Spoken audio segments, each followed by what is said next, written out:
पूतना। तो पूतना वाला जो पेशेंट यानी बच्चा जो होता है, उसमें मुख्य तौर पे जो लक्षण आते हैं, बमन है, कंपन है, तंद्रा तथा श्वसनांग, हिक्का, अद्यमान, अतिसार, पिपासा, मूत्र निग्रह तथा रात्रि प्रजागरण। देखो एक-एक चीज़ समझना, याद मैं करा दूँगा, है ना? बस शब्द समझो, याद मैं कराऊँ। तो उसी प्रकार से यहाँ पर बागभट्ट ने ऐसा ये कहा कि भई देखो बच्चा जो है, वो रात में जगेगा, चलो अच्छी बात है। जब बच्चा रात में जगेगा तो कहीं न कहीं वात का प्रकोप हो जाएगा। क्या होगा? वात का प्रकोप होगा। तो वात के प्रकोप से ध्यान रखना, जो भी समस्या आएगी, सारी की सारी आएगी। बोले क्या? कि देखो जैसे मूत्र का निग्रह हो जाना, है ना? क्या? 1 सेकंड। मूत्र का निग्रह हो जाना, ठीक?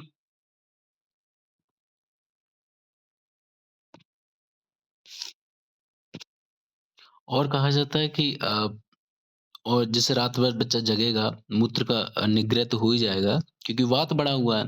उसी प्रकार से हिक्का है, अद्यमान है, ये भी वात के प्रकोप के कारण हो रहे हैं, ठीक है?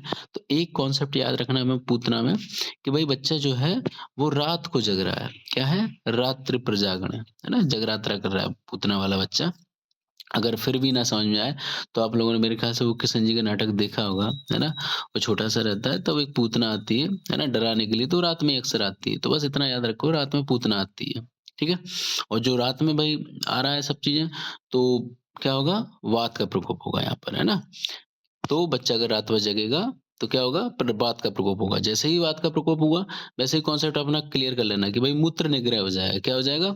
मूत्र निग्रह हो गया। उसी प्रकार से हिक्का, अद्यमन ये सभी वात के कारण हो रहा है। दूसरी बात कि उसको देख के डर लग रहा है कि यार देखो पूतना सामने खड़ी हुई है, तो बेचारा बच्चा कँपकपा रहा है, तो कंपन स्टार्ट हो रहा है। देखो ध्यान से, है ना? तो एक स्टोरी याद रखना है, ठीक? बाकी मैंने आपको आगे ही पढ़ा चुका हूँ कि कहाँ-कहाँ बमन विरेचन होता है या बमन अतिसार होता है, वो याद रखना, ठीक है? अब वो डर के मारे क्या है, उस बच्चे को बमन और अतिसार हो गया है, ये कहानी है, ठीक है? जब पूतना आती है ना रात में, बच्चा रात भर जगता रहता है, मूत्र का निग्रह हो जाता है, हिक्का और अद्यमान तथा उसको अ, बमन और अतिसार दोनों ही हो जाते हैं डर के मारे क्योंकि बेचारा काँप रहा है, ठीक है? और जब काँपते-काँपते चलो चली गई पूतना, है ना? तो कहेगा यार बच्चा प्यास लग रही है, ठीक है? तो डर में बेचारे को प्यास भी लगता है, ध्यान रखेंगे। ये हो गया हमारे बागवट के अनुसार।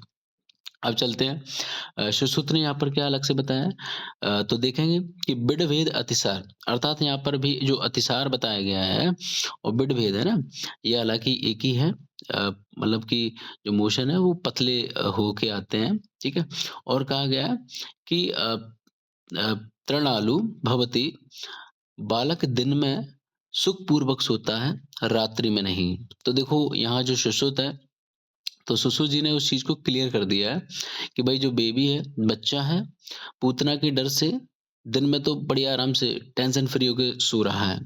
लेकिन रात में पूतना आके उसको डराएगी और वो नहीं सोएगा। ठीक है? याद रखें। तो कोई नया नहीं है। अगर पूरी लाइन अगर कॉन्सेप्ट के साथ आ जाती है तो समझ जाना कि ये सुश्रुत ने कहा है। और जबकि मतलब बिना कॉन्सेप्ट के बस कह दिया रात्रि जागरण है, तो समझ जाना कि ये भागवत ने कहा है। किसने कहा है? भागवत ने कहा है। तो अधिकतर से ये पूरी लाइन नहीं पूछते, बस यही वो पूछते हैं कि रात्रि प्रजागरण, थोड़ा-सा वर्ड वैसा है ना? ताकि बच्चों को कम समझ में आता है। तो आपको बस याद रखना है कि रात्रि प्रजागरण किसके लिए कहा गया है? भागवत ने पूतना के लिए कहा गया। अब कहा जाता है कि भई पूतना में गंध कैसी आती है ना? उस बच्चे में। तो आपको पता है ना काकतुल्य गंधी, है ना? तो अब आपको पता समझ में आ रहा होगा कि कहीं न कहीं वो जो बच्चा रहता है छोटा-सा, है ना? किशन जी वाला तो वो छोटी-सी उँगली से वो कौवे को डराता रहता है ना? छोटा जब किशन रहता है ना, तो कौवे से डराता रहता है, जब पूतना चली जाती है तो कौवा आ जाता है, फिर वो छोटी उँगली से डराता रहता है ना? तो याद रखना है कि भई ये कैसी पूतना जाने के बाद जो गंध आती है, कैसी आती है? काकतुल्य यानी कौवे की जैसी गंध आ रही है, ठीक है? तो पूतना ग्रह में ये पूरी किशन जी की स्टोरी है, याद रखना जब बच्चा था वो तब की स्टोरी है। तो काक यानी कि कौवे की जैसी गंध आती है उसमें, ध्यान रखना, ठीक है? ये आपको बागवट के अनुसार है और किसी आचार्य के अकॉर्डिंग नहीं पूछा जाता है, ठीक? तो इतना हमें याद रखना है, चलो। और मॉडर्न वाइज़ तो बहुत कम पूछते हैं, अधिकतर से कोटेशन ही पूछ लिए जाते हैं। ठीक? अब देखते हैं यहाँ पर शीत-पूतना। तो शीत-पूतना के लिए कहा गया है, देखो नाम में ही समझ में आ रहा है, हमेशा क्वेश्चन जो आंसर है वो नाम में ही छुपे रहते हैं कि भई शीत-पूतना, तो कहीं न कहीं ठंडी जैसी बातें चल रही हैं, ठीक है? तो ध्यान रखेंगे कि यहाँ पर ठंडा वाला वर्ड याद रखना है। कहा जाता है कि एक पार्श्व का ठंडा तथा दूसरे पार्श्व का उष्ण होना, ठीक है? तो शीत पूतना में शब्द में ही आंसर छुपा हुआ था कि बच्चे का एक जो पार्ट है ना? तो वो कैसा हो गया ठंडा है और जो दूसरा पार्श्व है वो कैसा हो गया आपका उष्ण हो गया, ठीक है? लेफ्ट राइट वाला तो एक ठंडा और एक गर्म। अब क्या होगा कि यहाँ पर ये जो बच्चा है, ठीक है? ठंड गरम के कारण यहाँ पर दूसरा कॉन्सेप्ट याद रखेंगे कि अ, अतिसार, ठीक है? अतिसार को लेके चलेंगे यहाँ पर। शीत-पूतना में उस बच्चे को ठंड लग रही है, तो सुश्रुत आके कहते हैं देखो इतनी ठंड लग रही है उसको, है ना? कि वो बिछौने को चिपट कर या उसको बिल्कुल लपेट के सो जाता है वो, ठीक है? तो बागवट कहते हैं कि देखो ये जो शीत-पूतना है तो इस बच्चे को एक पास भई ठंडा लग रही है यानी ठंडा है और दूसरा गर्म है, तो बागवट आके पूरा कॉन्सेप्ट क्लियर कर देते हैं। देखो ये बच्चे को ठंड लग रही है, तो इसको क्या करना है बिछौने पर लिपटा के उसको सुला देते हैं, यानी वो लिपट के सो जाता है ना? अक्सर, बिल्कुल। अब जैसे यहाँ पर बताया गया है कि अतिसार है, ठीक है? अधिकतर से बच्चों को कोई भी छोटी-मोटी बीमारी हो जाती है ना, तो उन्हें अतिसार हो ही जाता है। कॉमन सी उनके लिए रहता है निमोनिया, अतिसार ये कॉमन है बच्चों में, ठीक है? तो शीत-पूतना में भी अतिसार हुआ। अब जब अतिसार हुआ तो क्या हुआ? वात का प्रकोप हुआ यहाँ पर। अब वात का प्रकोप हुआ तो क्या होगा? आंत्र में कुंजन होगा। क्या होगा? आंत्र में कुंजन। तो ये इम्पोर्टेंट है। अभी तक हमने किसी में भी आंत्र में कुंजन नहीं पढ़ा, किसी भी ग्रह में नहीं। तो शीत-पूतना में याद रखेंगे ठंड लग रही है उस बच्चे को, है ना?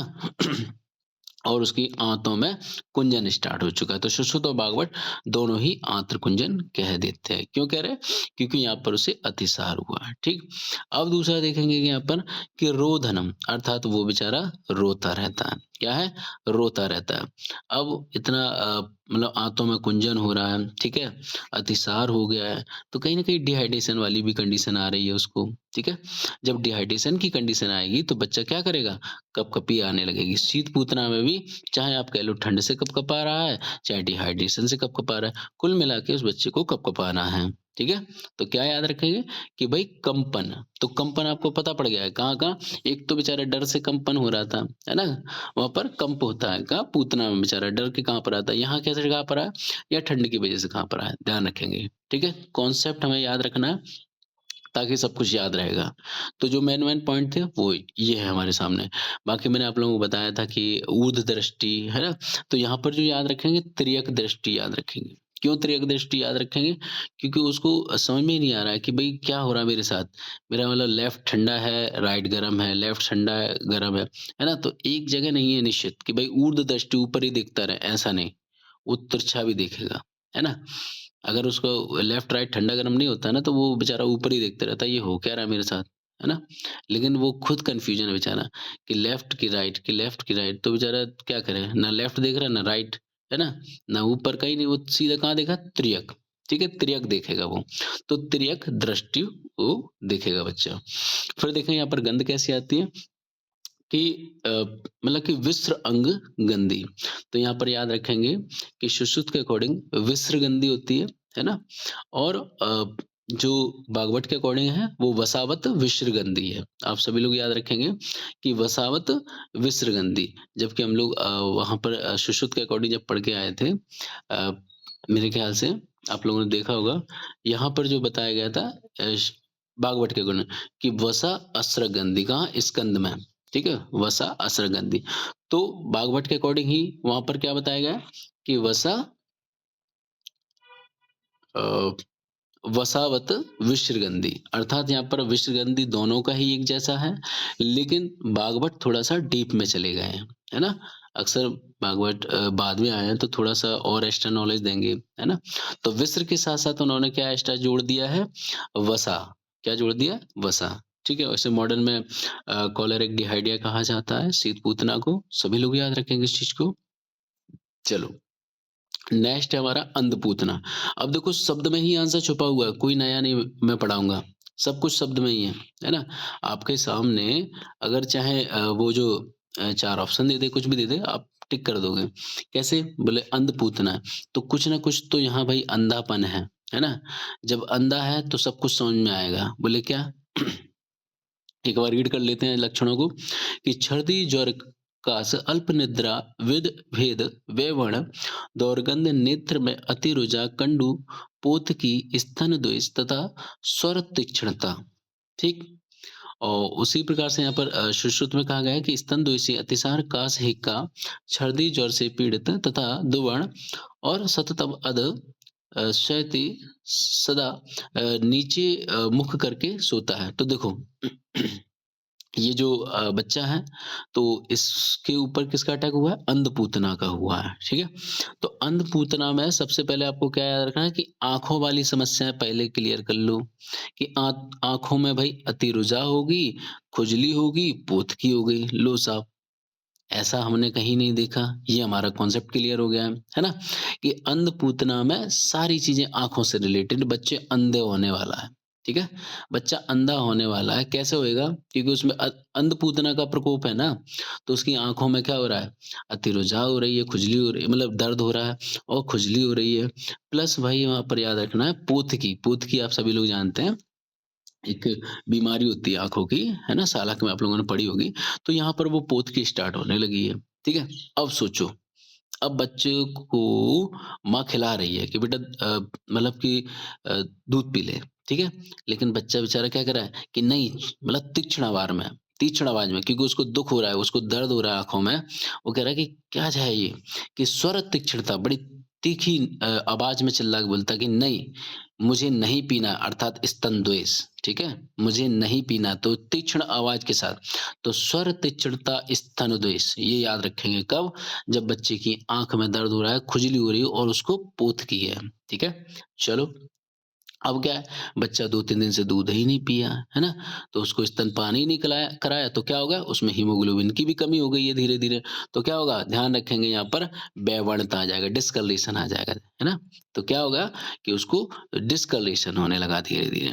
अब क्या हुआ कि इम्यूनिटी और वीक होती जा रही है ना? और अल्प निद्रा, आँखों में दर्द है, पोतकी है, कंडू है, बेचारे को कह रहे हैं सो जाओ, नहीं सो रहा है, तो क्या है? अल्प निद्रा, ठीक है? सोने की एक्टिंग करता है, ऐसा सुश्रुत कहते हैं। सोने की एक्टिंग कैसे? कि भैया बच्चा जो है, वो सदा नीचे की मुँह करके सोता रहता है। अब बताओ नीचे मुँह औंधा करके कौन सोएगा? हम में, आप में कोई नहीं सोता होगा, है ना? कि उल्टा होके सोना। लेकिन बेचारा बच्चा क्या करे, मजबूरी में सीधा तो नहीं सो पा रहा है, तो सोच रहा है उल्टा ही होके सो ले, है ना? नींद तो कंप्लीट करनी ही है। तो लेकिन भागवत कह चुके हैं, वो सोएगा ज़रूर लेकिन अल्प निद्रा सोएगा, है ना? वो ये नहीं कह रहा कि अनिद्रा, सो नहीं रहा, स्पष्ट कह दिया उन्होंने कि अल्प निद्रा। कंडीशन किसने कौन ने बताई? यहाँ पर सुश्रुत ने बता दी, क्योंकि बच्चा औंधा मुँह करके लेटा हुआ है, सतत अध शयति, है ना? अध मतलब नीचे की ओर मुँह करके सो रहा है, ठीक? चलो। अब देखते हैं यहाँ पर ये इम्पोर्टेंट चीज़ें थी, ठीक है? बाकी यहाँ पर याद रखेंगे कि सर्दी, ज्वर, कास, है ना? सर्दी, ज्वर, कास। तो ध्यान रखेंगे बच्चा बेचारा रात भर नहीं सो रहा है, तो आपको समझ में आना चाहिए कि कहीं न कहीं उसको ज्वर होने लगेगा। जब बच्चा रात भर नहीं सोएगा तो उसे फ़ीवर आना ही स्वाभाविक सी बात है, ठीक है? जब रात भर नहीं सोएगा तो क्या होगा? फ़ीवर आएगा, ठीक है? फ़ीवर के साथ-साथ वही कास, सिक्का, ये कॉमन सी व्याधियाँ हैं, चली आती हैं, ठीक है? तो दोनों को आचार्यों के अकॉर्डिंग हम लोग समझ चुके हैं। जो-जो मेन-मेन चीज़ें पूछी जाती है, वो आपको याद होनी चाहिए। अब कहा जाता है कि भई अन्नपूर्णा में गंध कैसी आ रही? तो आ फ़ॉर अन्नपूर्णा, आ फ़ॉर अम्लगंधी, कोई नई चीज़ नहीं है ना? से याद रखेंगे। सुश्रुत भी कहते हैं कि भई अम्लगंधी होती है और बागवटी भी कहते हैं, हाँ भैया हम भी इन्हीं को कॉपी पेस्ट कर लेते हैं, हम अपना दिमाग क्यों चलाएँ, है ना? तो ये भी कह देते हैं कि अम्लगंधी होती है। क्या होता है? अम्लगंधी, ठीक है? तो दोनों के अकॉर्डिंग अम्लगंधी याद रखना है। आ फ़ॉर अन्नपूर्णा, आ फ़ॉर अम्लगंधी। नेक्स्ट देखेंगे हम लोग यहाँ पर मुखमंडिका। अब देखो यहाँ पर शब्द ही में ही आंसर छुपा हुआ है ना? अधिकतर से जितने भी आयुर्वेद के शब्द होते हैं ना, उन्हीं शब्दों में आंसर छुपे हुए रहते हैं। तो कहीं न कहीं भई मुँह के बारे में कह रहा है वो, है ना? क्या है? मुँह के बारे में कह रहा है। तो कहा जाता है कि पाणिपादस्य रमणीयता अर्थात रमणीयता मतलब एक कहते नहीं मैले हो जाना, रमणी गंदे हो जाना, है ना? ज्वर आरोचक अंग गिलानी उदर का कृष्ण वर्ण सिराओं से आवृत हो जाना। अर्थात कुल मिला के उसके हाथ-पैर जो हैं वो गंदे हैं, बाकी उसका जो मुख है वो बिल्कुल साफ है। तो मुखमंडिका में मुँह कैसा है?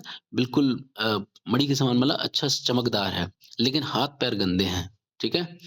तो मुँह साफ है, बाकी पूरा बच्चा गंदा है और कहा जाता है कि देखने पर जब हम लोग उसको पास से देखते हैं तो उसका जो पेट है, वो कैसा है? बिल्कुल मतलब फूल जाता है और फूलने के बाद उसके ऊपर जो सिराएँ होती हैं वो स्पष्ट तरीके से काले रंग की दिखाई देती हैं, तो उनसे कह रहा है कि भई ये आवृत हो चुकी हैं। क्या है? उन सिराओं से उसका जो पेट है वो आवृत हो चुका है यानी घिर चुका है। फिर कह रहा है कि देखो जब हमारे पेट पे मुखमंडिका में, है ना? क्या है? सिराएँ होंगी, ठीक है? पेट फूला-फूला रहेगा। अब उससे कह रहा है कि बेटा खाना खा लो, दूध पी लो, वो कह रहा है नहीं, हम आरूची से पीड़ित हैं, ठीक है? ध्यान